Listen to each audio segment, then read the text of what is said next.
Hey friends, welcome back. Today we are putting together a kit without having to spend any money with just stuff you probably have around the house anyway. I'm not saying that it's not worth spending the hard-earned money on really good quality equipment. That's not what I'm saying. But what I'm saying is you don't have to break the bank and invest thousands of dollars in gear to get started. You can be more prepared, you can be more ready, you can be ready for adventures, the weekend camping trips, probably with just stuff that you already have around the house.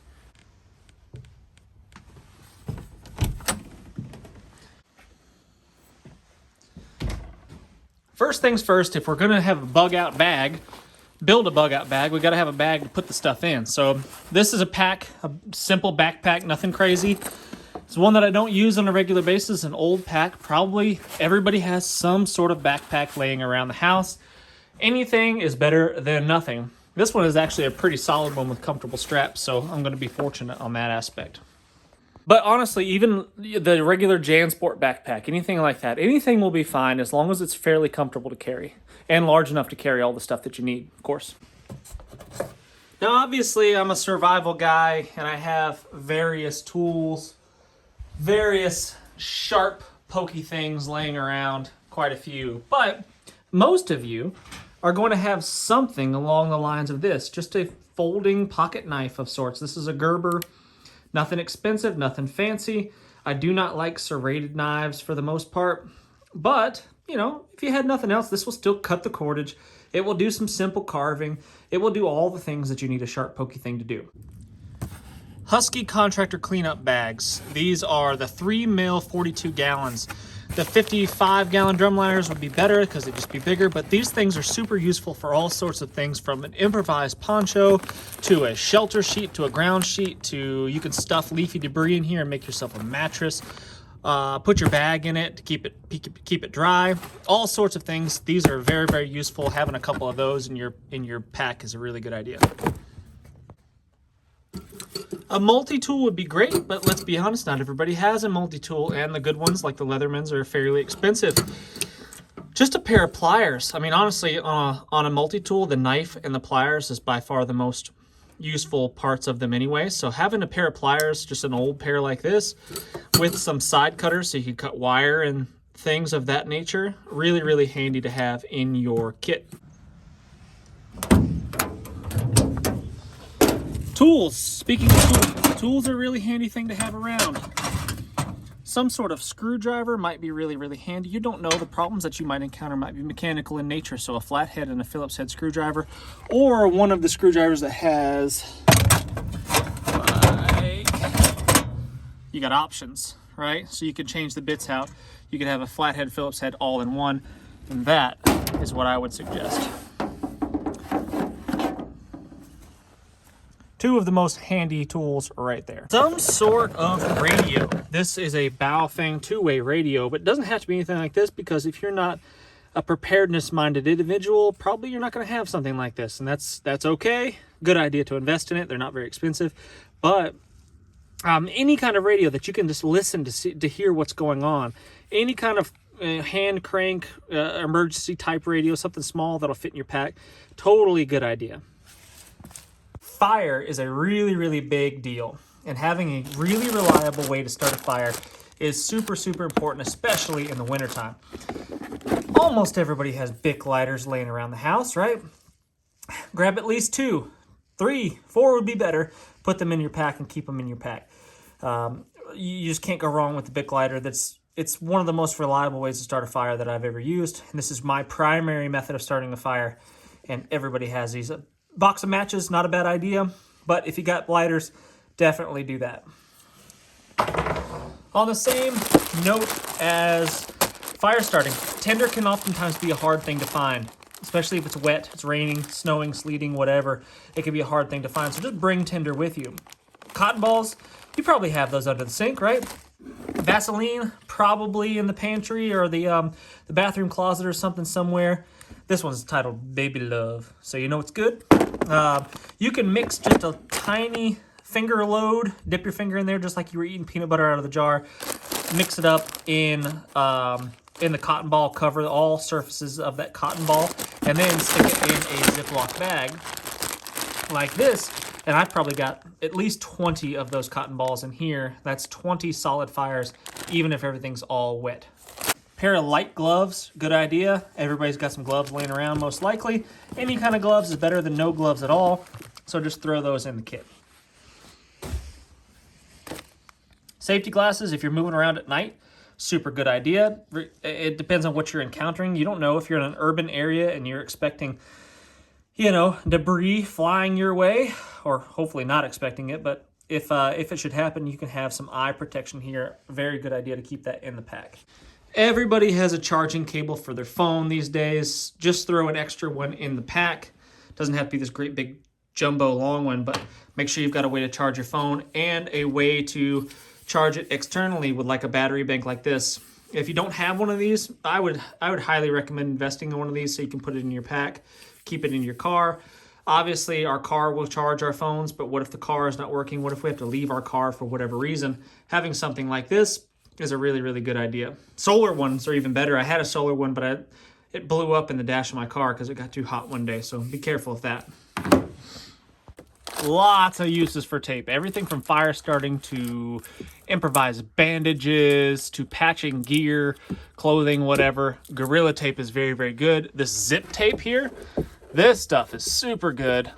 This is used for taping the seams on sheathing on a house to make it a little bit more airtight. So this stuff is super sticky and lasts a long time, so I actually like that. In some situations, I prefer that over the duct tape.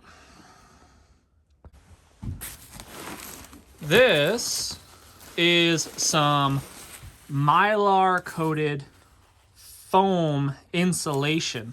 This is used underneath vinyl flooring. So if you had to put vinyl flooring on top of on like a concrete slab, this is the moisture barrier / pad for that vinyl flooring. And this has lots of uses, but I'm going to show you one that I just thought of. I'm going to make an improvised bivy bag out of this. I just need 2 pieces the length of my body basically and a little wider than my shoulders. And I'm going to tape those babies together with some of this zip tape.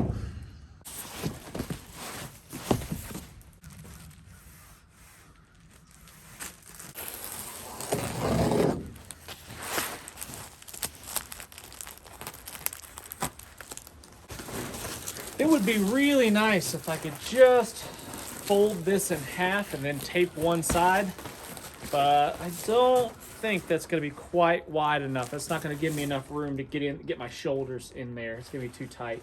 Now I could obviously just trim this thing down and use it as like a sleeping pad, a real thin insulated sleeping pad with the mylar facing towards me, and it would reflect a lot of my body heat back. But I'm thinking it might be really cool, since I've got a lot of this stuff, I could make myself basically a bivy bag or a really thin sleeping bag.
Why am I not using the knife that's going in my pack?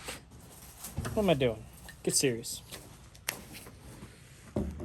Is this my favorite knife? Absolutely not. Do I have better knives? Absolutely, but you may not, and that's okay. There's nothing wrong with that. Use what you have. I mean, honestly, even a kitchen knife that you could make You could make a sheath for a kitchen knife out of just some scrap plastic packaging and stuff like that and some of this tape. You could do that really, really easily.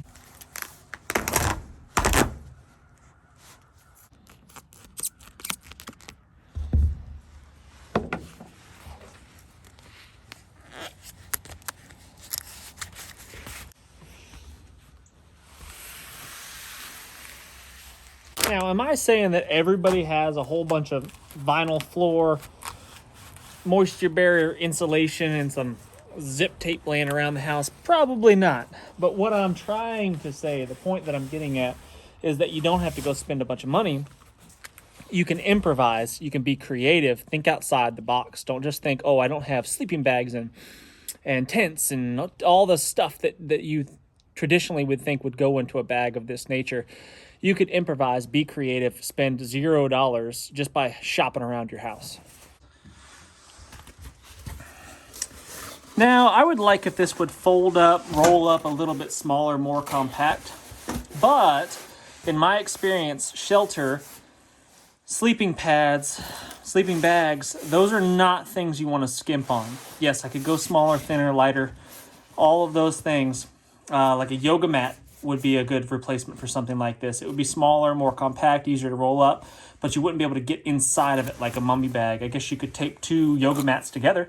That would probably work. Something to think about. So on one hand, there's no such thing as too much duct tape. On the other, who wants to carry around this giant big roll of super heavy duct tape, right? We can make some sort of compromise. Take about, I don't know, 4 inches or so, and I'll fold it on itself, kind of like that.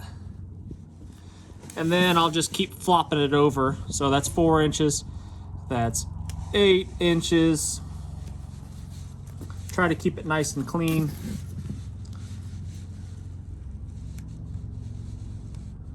And that's about a foot of duct tape right there. And just determine how many feet of duct tape you want to do. So every 3 folds is a foot-ish, give or take. And I think carrying about 10 feet would be more than reasonable. Here we go. That is about 10 feet of duct tape right there, give or take. Water is a big deal. Even something as simple as just a plastic disposable water bottle such as this could be really, really helpful. And this is all that you have, take it. You could always refill these water bottles. You gotta be a little bit careful with them because they're kind of thin, but chances are you're probably going to have a more durable water bottle around the house somewhere anyway. Dehydrated meals like mountain houses and stuff, those are by far the most convenient and easy trail meals. But chances are, if you are not a preparedness-minded individual as of now, you won't have these laying around. So let's raid the pantry. Wool blankets would be great if you have them. Lightweight, fast-drying fleece blankets, such as this one, covered in cat hair, gross, would be a good choice as well.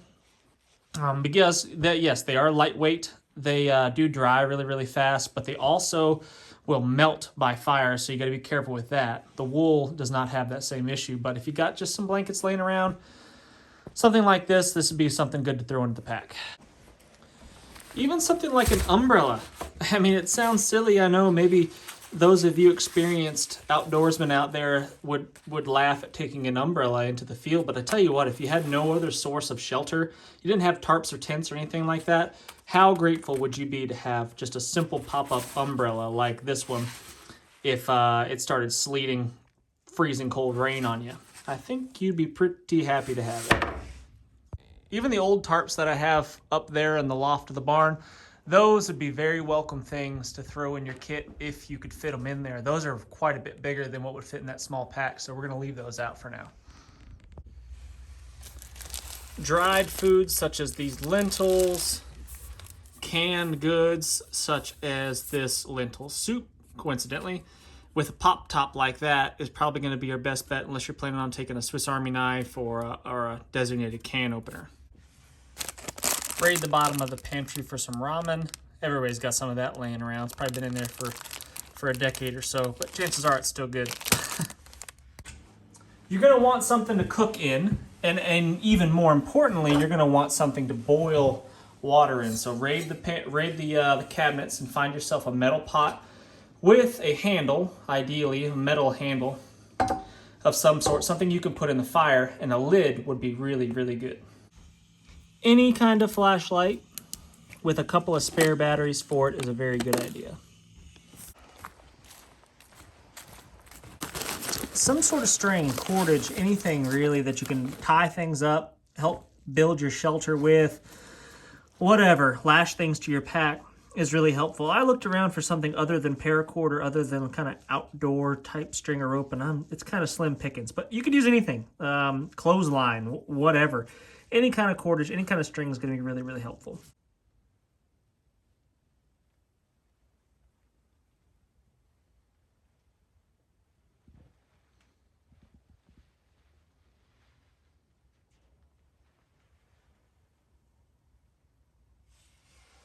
Spare pair of socks, also excellent idea.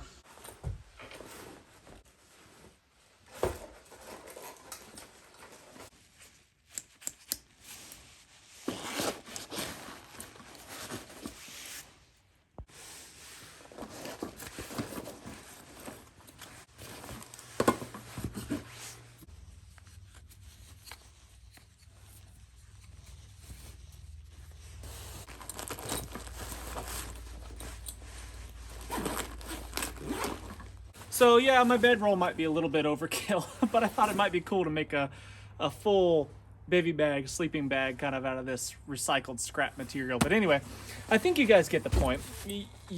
There's no replacing really high quality gear, I get that, but there's no excuse for being unprepared either. You can shop around your house, look out in the garage, and you could probably source all the things that you need to get you through the short term at least.